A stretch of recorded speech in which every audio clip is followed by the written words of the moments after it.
what's the craziest thing you think is possible, right? Obviously, understand this is a building block and we can only see so far into the future. It's super foggy when you look too far, but like, what is the thing that you're like, you know what, I do think that this will happen? What I think happens more than anything is changing the incentive structures of the world. In Bitcoin Miami, Breedlove had a good conversation with Jordan Peterson. And they talked about how if everybody's playing the game, everybody's playing together and everyone's productive because everyone's enjoying playing the game and they're all working together.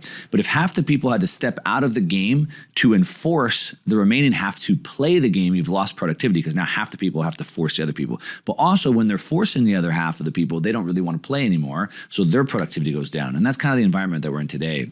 So imagine if we change the incentive structure to where everybody can play the game together, how much better the world could be. We have a fiat money system that's losing value. So we used to be able to save money in dollars. Today, we've had progress because of the specialization of labor, right? So if I could be the best brain surgeon I could be, maybe I could change the world. But today I have to be half brain surgeon, half investor. Yeah, I talk all the time about, we ask teachers to go be the best teachers in the world, go be the best accountant, go be the best marketing manager, whatever. And then, oh, by the way, nights and weekends, like become a great investor so you can protect your purchasing power. Yeah. Like that doesn't feel fair. We've lost massive mind share. So I look at how much different could the world be if everybody was providing value. As far as what technologies could be built, it's very difficult. Humans are horrible at imagining the future. We imagine better versions of today. We have cars, we'll fly in cars. So if you look at books of the future from 50, 60 years ago, they envisioned us teleporting and spaceships. We didn't do that. They didn't envision, iPhones and things like that. So it's very difficult to say.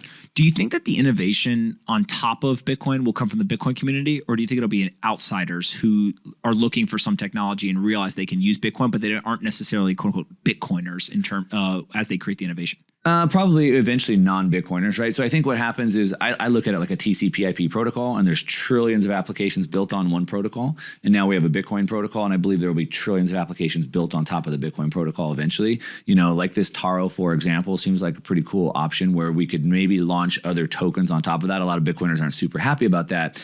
But I think about one of the big revolutions is keeping property in a way that can't be stolen from me. And if I want to send it to you, nobody can censor that, right? So think about before the internet, how did you have stocks? You had stock certificates. They were pieces of paper that I would keep in my safe. And if I had the stock certificate, a bearer instrument or a bond, right, I would have that bearer instrument.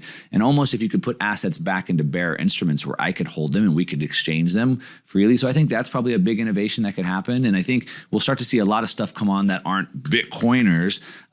Eventually, they'll just be building companies. I was investing in the early days of the .com in the late 90s. And I remember at the time I was young, just started my investing career, my roommate quit his job and we're trading these things called internet stocks. Everyone thought we were crazy. They never heard of these things. But today there's no such thing as internet stocks. They're just companies. Yeah.